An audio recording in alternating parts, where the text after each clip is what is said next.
Welcome to episode 3 of The Liberated Woman. I am so glad you've joined me for another episode here for some droplets of feminine wisdom and an inner knowing that you are on the right path to your feminine awakening. In today's episode, we are going to dive into what it means to be in your shadow feminine, or what it means to be in your wounded feminine, because the feminine is this multifaceted energy. She is a multifaceted being. And within that, there comes both light and dark, divine and sacred, wounded and shadow. And today we're really going to touch upon what it means to be in the wounded feminine energy, what it means to be deep in the shadows of the feminine. Now, many of you probably know what the shadow is. You might be familiar with the shadow. You may have started to work on healing aspects of your shadow. You may have understood that you are the cycle breaker in your family, that you are the one that is here to break the chains, to change the patterns of behavior, to rewrite the script, to reclaim your power, to reclaim your sovereignty, and to be really alive and vibrant in a world that has had the feminine living deeply in the shadow for a very, very long time.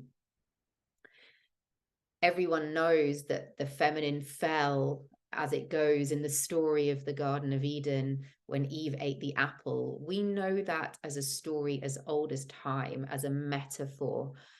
Now, you can argue that there are so many multifacets to that story, and the truth of what really is underneath that is so much deeper than what we were conditioned to believe by institutions, by religions, by books, that actually created the feminine to be the demon, that created the feminine to be the one who fell, to be the one who rebelled, to be the one who caused all the chaos and all of the trouble in the world. Now, the wounded feminine is, of course, an archetype of both the collective and the personal unconscious. So the wounded feminine lives out not only just in you as an individual, but as a collective consciousness. The feminine is both the voice and the soul and your heart and an essential part of your nature. But within the beauty and the divinity of being in your feminine essence, you will be met with a deeply wounded side of yourself, a deeply wounded side of your feminine that lives within your shadow unconscious. And because she is wounded, she is likely quite unreachable for a long time, likely to be your inner critic, your harsh judgment, your weakness, and your vulnerability, instead of a nurturing, compassionate, loving, grounded, feminine essence. And if you cannot connect with the divinity in you and you are living your life out through the shadow, through the wounding, then you can get caught in a cycle of self-sabotaging behaviors, in a cycle of self-sabotaging patterns that leave you feeling like you are disempowered, that leave you feeling like you don't have a place in the world, that you don't have a platform from which to express your inner creative, your inner creative thoughts and your inner creative voice and all the things that you want to birth into the earth as a feminine. And essentially, you end up getting caught in what is known as the maiden energy. So if you remember the story of Rapunzel, Rapunzel gets locked away in a tower by a wicked witch, and she's very much in victimhood mode of not being able to break free from the tower, to break free from the construct that has been placed around her. And she is living in this wounded energy of the feminine that is waiting for somebody outside of herself to come and rescue her. I'm just going to repeat that so it lands in your body. She is waiting for somebody outside of herself to come and rescue her. Now, if you imagine that you are Rapunzel and your collective jailer archetype might be a hierarchical system that you grew up in, whether it's school, whether it's an institution, a church, a temple, a mosque, some kind of religious institution, or whether it's your upbringing in the family that you grow up in, or whether it's a community or a group of people that you spent a lot of time in that shuns or tries to control the feminine, keeping her in the shadow, you would have learned that you need to outsource yourself in order to be saved, in order to be rescued. And therefore, you are living in this maiden energy, the little girl that's waiting for somebody outside of herself to come and save her, to come and rescue her. But until you start to connect to your shadow self, until you start to connect to the wounded parts of your feminine, then you may not know that you are living out these patterns, both as an individual and as part of a collective consciousness that has had the feminine silenced and dismissed and unheard and shunned and shamed and blamed. So, how do you know if you are living in this wounded feminine energy? How do you know if you are trapped in this energy?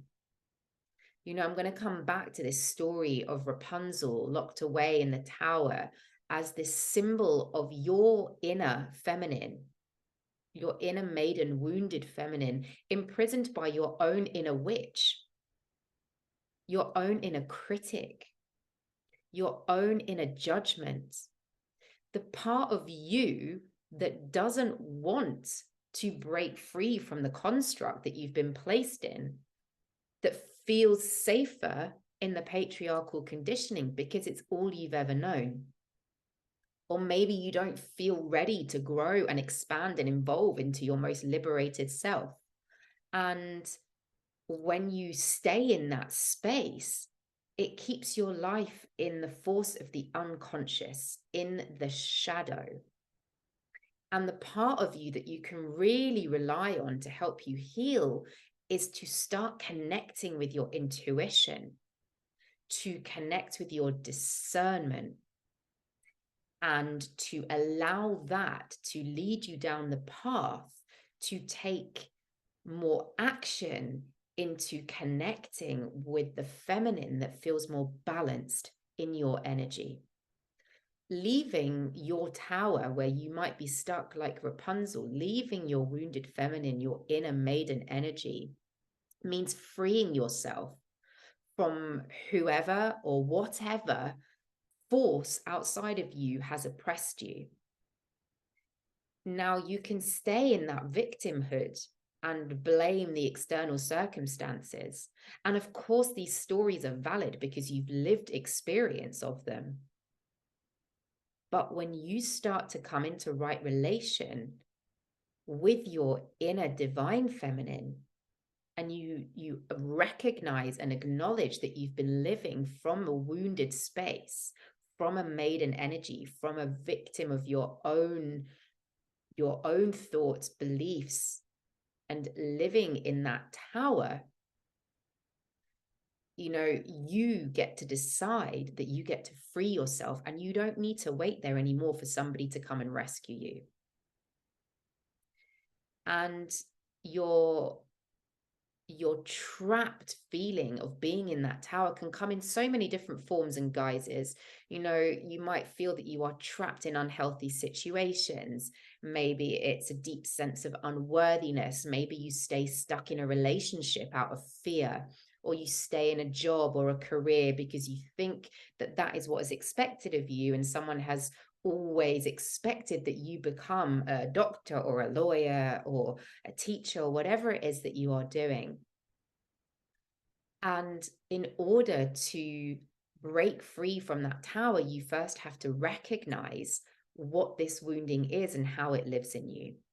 So I'm just going to touch upon some of these points of what it might be like to be in your wounded energy, your wounded feminine, and to see if you recognize any of these signs and how they might be playing out in your life. So the first one that I want to touch upon is this idea of jealousy and competition. Now, you probably grew up in a group of friends or girls in your school when you were younger, and you probably were the victim of somebody being jealous of you, or you may have felt jealous of somebody else. Now, jealousy is obviously an emotion that we all feel at some point in our lives. And it's played out in lots and lots of fairy tales. You only have to look at Snow White and the Wicked Queen, who asks the mirror, mirror, mirror on the wall, who's the fairest of them all? And when the mirror responds by saying Snow White, the queen is outraged, wants to have Snow White killed because how dare there be someone more beautiful and younger than her and fairer than her in all of the land. And this jealousy lives deep within our cellular system. It lives very deeply rooted. And when a woman is jealous of another woman, she is not only not celebrating the beauty and the divinity in the other woman, but it is a pure mirror of what she doesn't like within herself. And that part of her is her inner critic, her self-judgment, and the harshness at which she puts on herself or beats herself up for not being the way that she desires, and looking outside of herself at another woman who may express a facet of what she wants to be. And of course, we've seen it play out so many times in films, in books, in TV series, in fairy tales. We've seen what happens when a woman is jealous of another woman. She tears her down. She will tear her limb from limb to ensure that she stays top dog, to ensure that she stays top of the hierarchy. Now, to me, that is just an internalized patriarchal trait.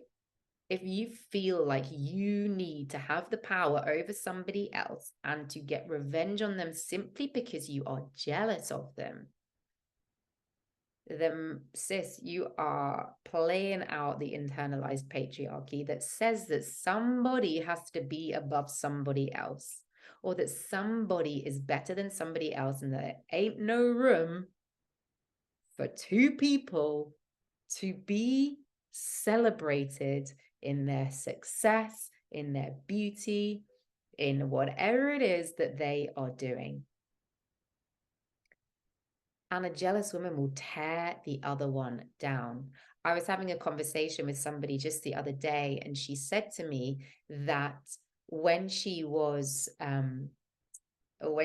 younger, she went to a concert with a couple of friends, and they walked past this beautiful girl, long blonde hair, very stunning. And the two girls, as this woman walked past, just turned to her and said, "What bitch?" And the lady said to them, "Why is she a bitch? Well, just look at her. How can she not be?" So their jealousy of the way this woman looked, the jealousy of her beauty, instantly made them call her a bitch. They had no idea about anything about this girl, what she was going through, any anxieties or emotions or feelings she might have felt. And who knows if she was happy with the way she looked.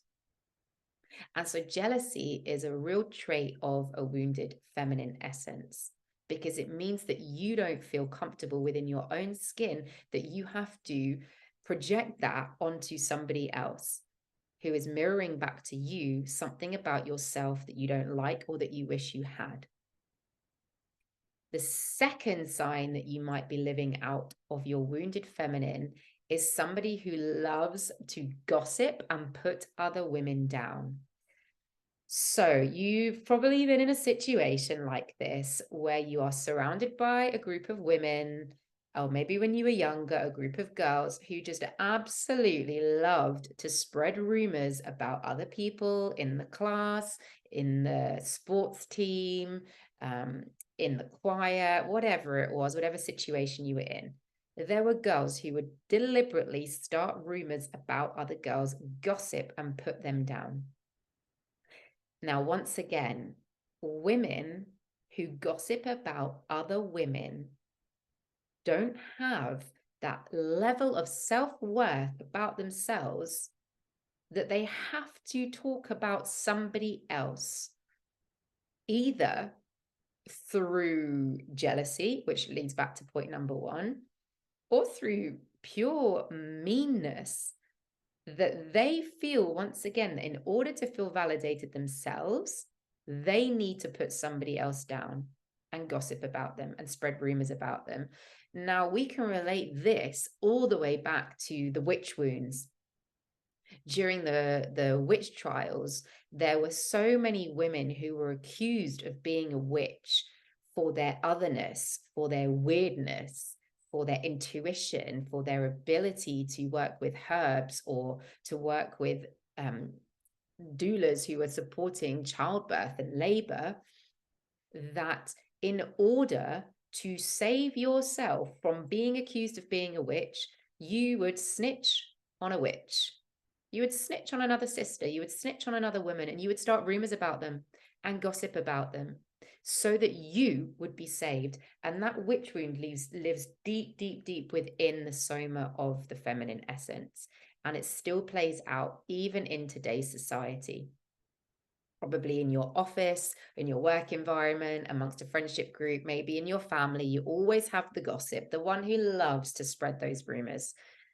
And that woman is coming from her wounded feminine because she does not feel good enough within herself that she has to spread the rumors and the gossip about somebody else. Point number 3 is that the wounded feminine has a lack of or almost no boundaries, because in order to feel validated, it's the outsourcing of the power again, just like I explained with the story of Rapunzel. So in order to feel validated, loved, seen, heard, she'll just say yes to doing things that she might not want to do. She's not tuning into her intuition. She's definitely not using her discernment. She just wants to be loved and validated.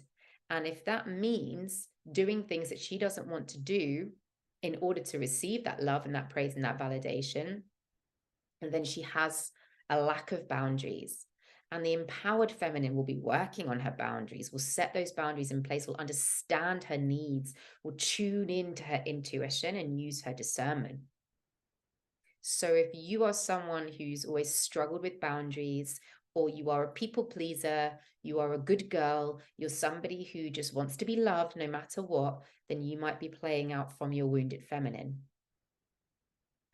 Point number 4 is that the wounded feminine is too scared to use her voice to truly express her needs and her desires, and places all of her self-worth and her validation on others, or receiving that validation from others and that self-worth.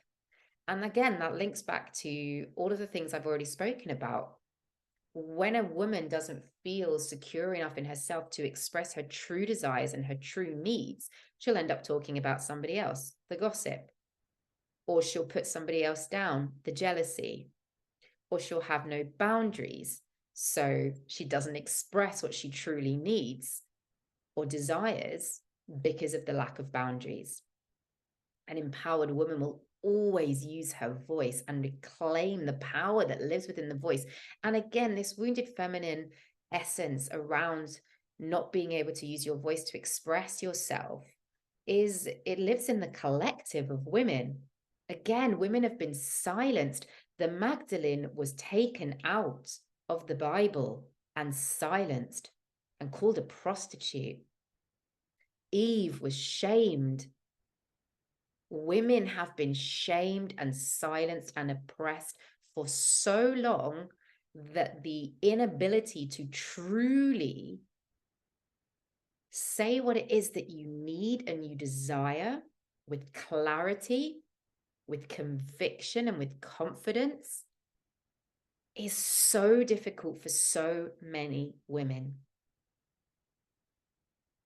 And so this is not to blame you or to judge if you are living from this space. This is just to highlight where you might be living this out. And it may be that you are playing out the collective consciousness. The next point is that the wounded feminine is desperate for love and validation. It kind of links back to all of the previous points that I've said. So this is a girl who grew up in a household where perhaps she was abandoned or ignored, or the only way that she could receive that love was to do things to get that attention. So maybe it was that she became the perfectionist in order to feel loved and validated. Maybe it was that she became the rebel just to be seen and get the attention to be loved and validated. Maybe it was that she was the people pleaser to get that love and that validation. And she's so desperate for this love and validation that she'll do anything. And therefore, she has that lack of boundaries. And therefore, she'll put other women down just to make herself be the one who gets the love and the validation and the attention. You've probably experienced this in situations with girlfriends where you might have liked the same person, you both fancied the same person, and the other girl would have put herself above you, trodden on your toes, told you down in order to get the person that she wanted. We've seen it countless times, right? It's happened to me loads of times. And it's coming from a place of wounding. It's not coming from a place of wholeness. It's not coming from a place of the sacred. It's coming from a deep inner wounding in the inner child, in the maiden, in the Rapunzel energy, which is both your own consciousness and the collective. The wounded feminine finds it really difficult to be open to pleasure and joy. And mostly this is once again because she feels like she doesn't deserve it. She doesn't feel validated in order to receive it. She finds it hard to receive. And that is because she's so disconnected and disembodied from herself, because she places all of her validation on the external. Like she's waiting for that person to rescue her, or she's waiting for that person to say that nice comment to her, or she's waiting for the boss to give her the praise and the promotion, you know? And she's so disconnected and disembodied from that she can't fully be open up to receiving pleasure, because it just feels too outside of herself to be able to access that within herself. And that can play out in all sorts of ways, whether it's that you put work before any kind of pleasure, whether it's that you become hyper independent in a way of thinking that everything that you do, you don't deserve to receive that pleasure, and therefore everything that you do comes with a condition, right? And it's the same way that she has been conditioned and is living within that conditioning of, I don't deserve it, and therefore I have to place all of my validation outside of myself in order to receive my needs, in order to receive the love that I think that I deserve. And the final thing that I want to tap into is the lack of trust in your intuition. The wounded feminine, once again, because she's outsourcing her power to an external hierarchy, institution, family member, partner, friendship group, boss at work, whatever it is, the external power, she's not listening into her own intuition and not using her own discernment.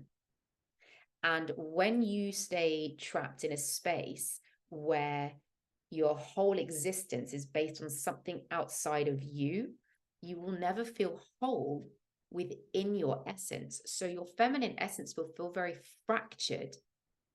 It won't feel in wholeness to yourself, because, as I said at the beginning, the feminine is so multifaceted that if you are not finding all of those parts of yourself and you're just living from one part of your being, then you are missing out on reclaiming the parts of your soul, the parts of your gnosis, the parts of your essence that are waiting for you to remember them and reclaim them with power and conviction and confidence that you are worthy of being a sacred woman, a liberated woman, a whole woman. And there is a part of you, there's a part of you that wants to heal this. There's a part of you that wants to de-armor and decondition and continue this awakening journey into your most liberated self, or you wouldn't be here listening to these words. I truly believe that whoever is listening to this was meant to hear these words. And leaving your tower means freeing yourself, not waiting for the external person to come and rescue you. It really means coming into right relation with your wholeness, with your being, with your divinity, because you are a divine being just by your very existence. No, it goes a bit like this. You wake up one morning and you make the decision to finally leave that relationship or that job or that friendship group or the situation that is no good for you, and in which you have allowed yourself to be caught up in for whatever reason. And you walk away from the tower and you start to live, you start to embrace, you start to listen to the intuition, you start to give yourself that validation and that worthiness. And you will start to see clearly for the first time how deeply you've been living in that collective consciousness of the oppressed feminine, that the feminine has been placed into the shadow for so long. And for the first time, you might be able to really recognize how you're playing that out in your life. And you will take your heart in your hand and you will begin that journey to awaken your divine, your sacred, your liberated woman. And you will begin to heal and forgive. And finally, you will find that you have expanded into this new version of yourself where you have reclaimed the part of you that has been fragmented and lost in time through all the stories, through all the women that have been shunned and shamed and oppressed and dismissed and silenced. And it's a journey, sis. It doesn't happen overnight. If you heard my first episode, you'll hear that kind of spanned over 10, 11, 12 years for me. But now is your time, because if you are listening to this, you know that you deserve more. You deserve to be the sacred. You deserve to be the divine, and you deserve to be the liberated woman. If you have liked this episode and you feel that you are living in your wounded feminine energy and you need some support and guidance on how you can shift into your liberated sacred feminine, I have spaces opening up for my one-to-one program, The Liberated Woman. You can hit the link in the show notes and fill in an application form and book in a chemistry call with me and come and get on board. I also invite you to come and sit in a women's circle with me or join one of my breathwork journeys. Until then, have a magical day.